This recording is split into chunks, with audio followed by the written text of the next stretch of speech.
নমস্কার বন্ধুরা, আমি অমিত আর ওয়াইল্ড ইন্ডিয়া চ্যানেলে তোমাদের সবাইকে স্বাগত জানাই।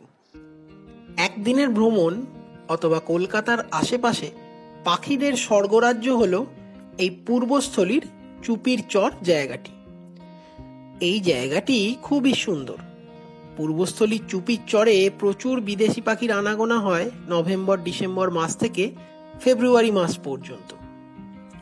এখানে আপনি নৌকোয় ভ্রমণের সাথে সুন্দর সুন্দর বিদেশি পাখিও দেখতে পাবেন। এখানে আপনি রাত্রি বাস করতে চাইলে সরকারি এবং বেসরকারি বিভিন্ন আবাসন রয়েছে। এটি পূর্ব বর্ধমান জেলার কালনা মহকুমার অন্তর্গত পূর্বস্থলী ২ নম্বর ব্লকে অবস্থিত এই জায়গাটি। পূর্বস্থলী স্টেশন থেকে দূরত্ব মাত্র ৩-৪ কিলোমিটার। প্রচণ্ড ঠান্ডার মধ্যে একদম ভোর ভোর উঠে ৭টার মধ্যে আমরা আমাদের বোটে উঠে আমাদের পূর্বস্থলীর পাখি দেখার যাত্রাটি শুরু করে দিলাম। এবং বলে রাখি, যত ভোর ভোর পাখি দেখার এই যাত্রাটি শুরু করা যায় ততই ভালো, ততই বেশি পরিমাণে পাখি দেখতে পাওয়া যায়। আমাদের বোট রাইডার এবং আমাদের গাইড ছিলেন এই জায়গার খুবই দক্ষ এবং সুনামধন্য জয়ন্তদা, যিনি আমাদের ভোর ভোর বিভিন্ন পাখি ঘুরিয়ে ঘুরিয়ে দেখালেন। যেতে যেতে সবার প্রথমে আমাদের নজরে এলো পূর্বস্থলীর এক খুব আকর্ষক পাখি। এই পাখির নাম হলো রাঙামুড়ি। এরা হাঁস জাতীয় পাখি, যারা শীতকালে পরিযায়ী পাখি রূপে ভারতবর্ষে চলে আসে। এই পাখির পুরুষ পাখির মাথাটি লাল এবং লাল ঠোঁট আছে। তুলনামূলকভাবে স্ত্রী পাখিকে দেখতে অতটা ভালো নয়। রাঙামুড়ি দেখার পরেই তৎপর আর সময় নষ্ট না করে আমরা চললাম মাছমোড়াল পাখি দেখার উদ্দেশ্যে। ইংলিশে যার নাম অসপ্রে। এই মাছমোড়াল পাখিতে দেখার জন্যে আমরা চললাম বহতা গঙ্গার দিকে। এতক্ষণ আমরা যেখানে ছিলাম সেই জায়গাটির নাম হলো আদি গঙ্গা। এখন আমরা বহতা গঙ্গার দিকে রওনা দিলাম এবং যেতে যেতে একটি অদ্ভুত জায়গার মধ্যে দিয়ে আমরা আমাদের পথ অতিক্রম করলাম। দেখে যেন মনে হবে জায়গাটি আমাজন এর গভীর জঙ্গলের মতো। জায়গাটিকে ব্যঙ্গক্রমে পশ্চিমবঙ্গের অ্যামাজনও বলা চলে। দেখতে দেখতে আমরা ছাড়ি গঙ্গা বা আদি গঙ্গাকে অতিক্রম করে বহতা গঙ্গায় এসে পৌঁছলাম। আমাদের সামনে তখন হাতছানি দিচ্ছে বহু পরিযায়ী পাখি দেখার উৎসাহতা, যে সমস্ত পাখিদের এর আগে আমরা কখনো দেখিনি। এবং সাথে সাথেই আমরা দেখতে পেলাম এখানকার এক রেয়ার পাখি রিভার ল্যাপুইংকে। এই পাখিরা হাটিট্টি গোত্রীয় পাখিদের অন্তর্গত একটি অন্যতম পাখি। এই পাখিটি দেখার পরেই আমরা দেখতে পেলাম আমাদের উদ্দেশ্য মাছমোড়াল পাখিটিকে। আমাদের গাইড জয়ন্তদা দূর থেকে পাখিটিকে দেখতে পেয়ে নৌকোটি ঠিক পাখিটির দিকেই নিয়ে যাওয়ার চেষ্টা করছিলেন। এবং আমরা দেখতে পেলাম দূরে একটি বাঁশের খুঁটির ওপর এই মাছমোড়াল পাখিটি বসে আছে। এখানে জয়ন্তদার দক্ষতার কুর্নিশ জানাতেই হচ্ছে। অনেক দূর থেকে এই মাছমোড়াল পাখিটিকে দেখতে পেয়ে সবার প্রথম আমাদের নৌকাটি এই পাখির এত কাছে যাওয়ার সৌভাগ্য পেল। খুব ধীরে ধীরে আমাদের নৌকাটি পৌঁছে যাচ্ছিল সেই মাছমোড়াল পাখিটির দিকে এবং সেই মুহূর্তে আমরা এই পাখিটির এত কাছে আসতে পেরে সে এক আনন্দে আত্মহারা হয়ে উঠেছিলাম। এই পাখিটি হলো মাছমোড়াল, যার বৈজ্ঞানিক নাম প্যান্ডিয়ান হ্যালিয়াটাস। ইংরেজিতে অসপ্রে নামে পরিচিত পাখিটি প্যান্ডিয়নিডি গোত্র বা পরিবারের অন্তর্গত প্যান্ডিয়ন গণের অন্তর্ভুক্ত একমাত্র সদস্য। এই মাছমোড়ালের বৈজ্ঞানিক নামের অর্থ হলো সামুদ্রিক ঈগল। মাছ শিকারে এই পাখিদের জুড়ি মেলা ভার। মাছই হলো এদের প্রধান খাদ্য। এই পাখিটি আন্টার্কটিকা মহাদেশ, মরু ও মেরু অঞ্চল ছাড়া সমগ্র পৃথিবীর এক বিশাল এলাকা জুড়ে ৩,১৫,০০,০০০ বর্গ কিলোমিটার এলাকা জুড়ে এদের আবাস। এদের সংখ্যা বিগত কয়েক দশক ধরে ক্রমশ বেড়েই চলেছে। সেই কারণে IUCN এই প্রজাতিটিকে ন্যূনতম বিপদগ্রস্ত বলে ঘোষণা করেছে। ভারতবর্ষের বন্যপ্রাণী আইনে এই প্রজাতিটি সংরক্ষিত। পাখিটি থেকে মাত্র কয়েক হাত দূরত্ব দূরে থাকার পর যখন পাখিটি উড়ে গেল, তখন আমাদের সবার মন বিষাদে ভরে গেল। আসলে পেছনের নৌকোগুলো ক্রমাগত সামনের দিকে চলে আসার ফলে পাখিটি উড়ে গেল। এরপর আমরা আরো কিছু জায়গায় জয়ন্তদার দক্ষতায় পাখিটির ভালো ভালো ছবি তুলতে পারলাম এবং অবশেষে আমাদের মন বিষাদ করে পাখিটি ওই জায়গা ছেড়ে অন্য জায়গায় চলে গেল।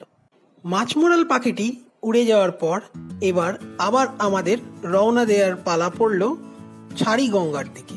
বহতা গঙ্গা ছেড়ে আমরা চললাম ছাড়ি গঙ্গার দিকে আরো কিছু আকর্ষক পরিযায়ী পাখি দেখার উদ্দেশ্যে।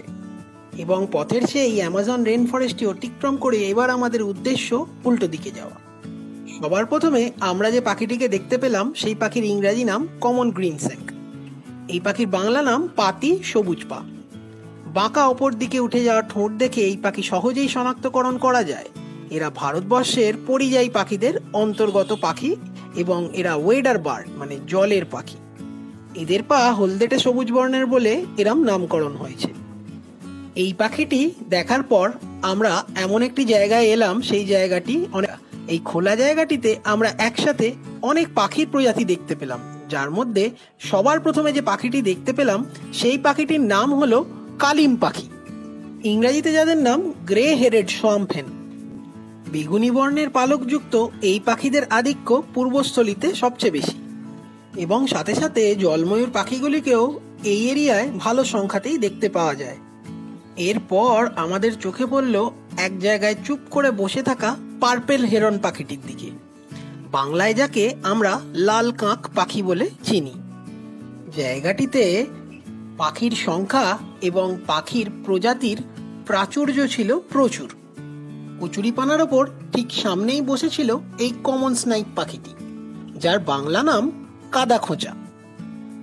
কাদা খোঁচা পাখিটি দেখার পর সেই পাখির ঠিক ডান দিক বরাবর আমরা দেখতে পেলাম আরেকটি পরিযায়ী পাখিকে। এই পাখিটির ইংরাজি নাম গ্লসি আইবিস, বাংলায় আমরা যাদের কাস্তে চোরা পাখি বলে চিনি। এই পাখিরাও পূর্বস্থলীর এক অন্যতম আকর্ষণ। এদের দেখতেও প্রতি বছর প্রচুর পাখিপ্রেমী বন্ধু এখানে চলে আসে। জায়গাটি পর্যবেক্ষণ করে দেখতে দেখতে এক জায়গাতে আমরা দেখতে পেলাম একই জায়গায় পরপর 3টে পাখি বসে। সবার সামনে জলময়ূর পাখিটি, তারপরে বসে আছে হলুদ মাথা খঞ্জন, ইংরেজিতে যাকে সিট্রিন ওয়াকটেল বলে, এবং তার ঠিক পেছনেই বসে আছে গ্রে হেডেড ল্যাপউইং। এরাও হাটিট্টি গোত্রীয় পাখিদের অন্তর্গত একটি পাখি। এরপর আমরা দেখতে পেলাম উড স্যান্ড পাইপার পাখিটিকে। একসাথে এত প্রজাতির পাখি এবং পাখির সংখ্যার প্রাচুর্য দেখতে পেয়ে আমরা খুশিতে আপ্লুত হয়ে পড়লাম এবং ঠিক তারপরেই আমাদের সাথে দেখা হলো আবার সেই রিভার ল্যাপউইং পাখিদের সাথে। নৌকোয় যেতে যেতে পাশেই আমরা দেখতে পেলাম একজোড়া রিভার ল্যাপউইং পাখিকে। এবং বলাই বাহুল্য এই সমস্ত কিছুই কার্যকর হলো আমাদের বোটম্যান কাম গাইড জয়ন্তদার জন্যই। জয়ন্তদা এখানকার একজন খুবই স্বনামধন্য এবং এক্সপিরিয়েন্সড গাইড। জয়ন্তদার ফোন নাম্বার আমাদের ডেসক্রিপশন সেকশনেই দেয়া রয়েছে, তোমরা থাকা খাওয়া নিয়েও জয়ন্তদার সাথেই কথা বলে নিতে পারো। এখানে খুবই সুলভে থাকা খাওয়ার ব্যবস্থা আছে। আমরা 1000 টাকা দিয়ে রুম রেন্ট নিয়ে এক রাত্রি ওখানে কাটিয়েছিলাম। এই পূর্বস্থলীতে আসতে গেলে ব্যান্ডেল থেকে কাটোয়াগামী ট্রেন ধরে পূর্বস্থলী স্টেশনে নামতে হবে, বা হাওড়া থেকেও কাটোয়াগামী ট্রেনে করে যে কোনো লোকাল ট্রেনে করে পূর্বস্থলী স্টেশনে নেবে, সেখান থেকে টোটো করে চুপির চরে পৌঁছতে হবে। আর কলকাতা থেকে সড়ক পথে এলে নবদ্বীপ হয়ে কাটোয়াগামী রোড ধরে পারুলিয়া বাস স্ট্যান্ড থেকে পূর্বস্থলী পৌঁছতে পারবেন। এখানে গাড়ি রাখার জায়গা, থাকা খাওয়ার জায়গা এবং হোটেল সবকিছুই পেয়ে যাবেন। অবশেষে এলো সেই অপ্রত্যাশিত সময়টি যখন আমাদের পূর্বস্থলী ছেড়ে চলে যেতে হবে। কিন্তু তার আগে আমরা তোমাদের এই আম বাগানটি একবার ঘুরিয়ে দেখাই। এই আম বাগানটি এই পূর্বস্থলীর একটি খুব সুন্দর জায়গা, যেখানে বিকেলের দিকে আসতে খুবই সুন্দর লাগবে। যদিও শীতকালে কোনো ছুটির দিনে এই আম বাগানেই বিভিন্ন জায়গা থেকে আগত লোকের পিকনিকের ঢল নেমে যায়।